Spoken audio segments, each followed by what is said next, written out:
sejahtera. Hai, pada hari ini kami ingin membuat pembincangan tentang logo halal. Mengapa perlu? Logo halal bukanlah sesuatu yang unik di kalangan rakyat Malaysia, terutama sekali yang beragama Islam. Logo halal yang mendapat kelulusan atau pengiktirafan JAKIM memberi keyakinan kepada rakyat Malaysia yang beragama Islam untuk memakan atau menggunakan produk tersebut, kerana ini menunjukkan yang logo yang produk itu mematuhi syariat Islam. Boleh dikenalpasti dengan beberapa ciri, seperti bintang berbucu 8 di tengah-tengah bulatan, perkataan Arab halal di tengah bintang, diikuti dengan tulisan Rumi halal. Logo halal ini dikeluarkan oleh JAKIM. Namun begitu, terdapat juga beberapa logo halal daripada luar negara yang diiktiraf oleh JAKIM, seperti yang boleh boleh lihat di skrin sekarang. Seterusnya, saya ingin memberikan sedikit latar belakang tentang logo halal. Logo halal telah ada di Malaysia pada tahun 1994 sehingga kini. Logo halal yang mula-mula dikeluarkan pada tahun 1994 hingga 1998 daripada bahis yang telah dinaik taraf kepada JAKIM. Penggunaan logo ini pada ketika itu kebanyakannya palsu. Logo halal yang dikeluarkan pada tahun 1998 hingga 2003 seperti ini dikeluarkan oleh Jabatan Kemajuan Islam Malaysia JAKIM. Tiada lagi logo halal seperti ini pada masa ini. Ini ialah logo halal yang telah dinaik taraf dan masih digunakan sekarang. Logo halal seragam kebangsaan diperkenalkan melalui Januari 2003 bagi menggantikan logo halal yang sebelum ini. Hanya logo halal Malaysia seragam ini sahaja yang dinaik taraf dan sah diguna pakai. Sekian saja untuk latar belakang JAKIM, dan kita akan teruskan dengan pembincangan yang lain.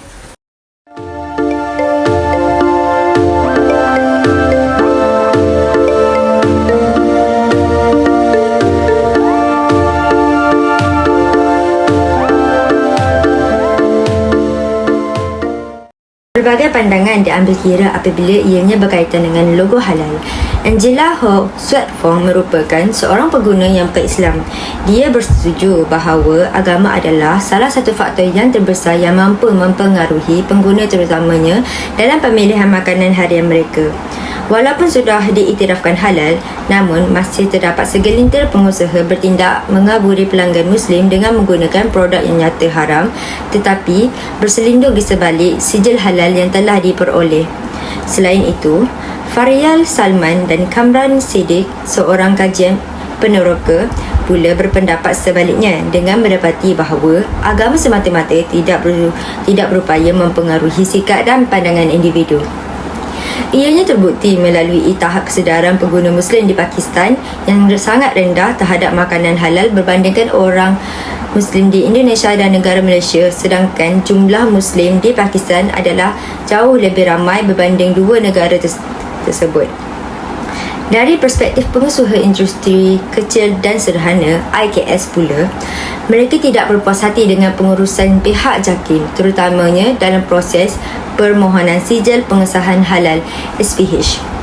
Mereka mendakwa bahawa proses tersebut rumit dan memenatkan dan terlalu ketat di samping perkhidmatan yang tidak mesra. Reaksi mengenai isu pilihan ini. Terdapat pelbagai reaksi dan pandangan yang telah kami dapati di dalam dapatan kami mengenai isu ini.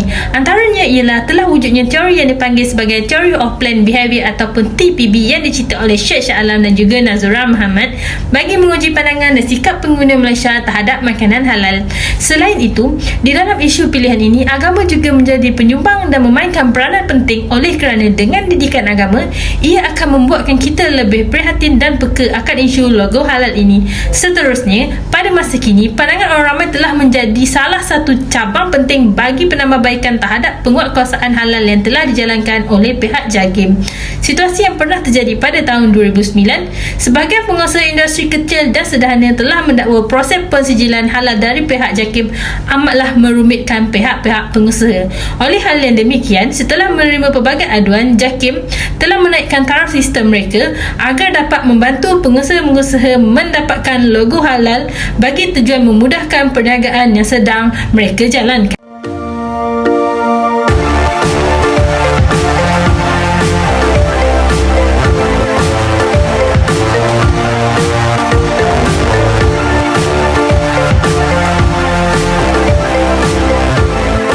Kita telah sedia maklum bahawa isu semasa ini telah mencetuskan pelbagai masalah dan menyebabkan kebimbangan orang ramai akibat daripada beberapa pihak yang masih bersikap sambil lewa terhadap isu halal ini. Isu yang pertama ialah terdapat pihak yang tidak mengambil berat terhadap isu halal ini telah menjual dan menawarkan makanan yang mengandungi bahan yang tidak halal. Sebagai contoh, terdapat isu biskut berjirin dan gula-gula yang mengandungi bahan yang haram dimakan oleh orang yang beragama Islam telah memasuki pasaran Malaysia secara meluas sehingga menjadi kegemaran dan pilihan ramai pengguna Muslim. Hal ini demikian kerana pasaran makanan halal bukan sahaja menarik minat kepada negara yang majoritinya adalah Muslim, bahkan negara bukan Muslim juga berminat terhadap makanan halal. Maka ia menyebabkan import dan ekspor antara negara secara global. Walau bagaimanapun, kesan daripada perimportan makanan halal ke dalam negara telah membawa kepada beberapa isu, iaitu terdapat segelintir pihak yang menawarkan makanan yang mengandungi bahan yang tidak halal. Justru itu, pihak berkuasa yang terlibat perlulah melakukan tindakan segera supaya isu ini tidak memberi kesan buruk kepada orang ramai terutama pengguna Muslim.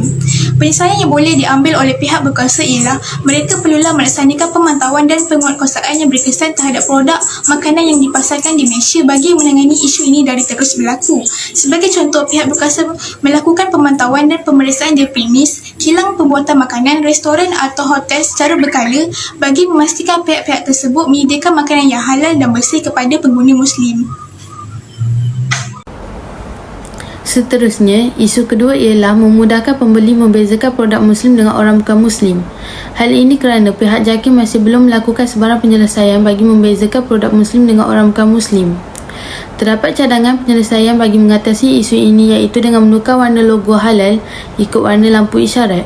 Contohnya, logo warna hijau untuk syarikat milik orang Islam 100%, logo warna kuning untuk syarikat milik kerjasama orang Islam dengan orang bukan Islam, dan logo warna merah syarikat milik orang bukan Islam 100%. Isu yang ketiga pula ialah berkaitan dengan produk Muslim yang tidak mempunyai status halal daripada pihak JAKIM. Hal ini demikian kerana banyak produk orang Muslim di pasaran yang tidak mempunyai status halal dan menyebabkan keraguan kepada pembeli.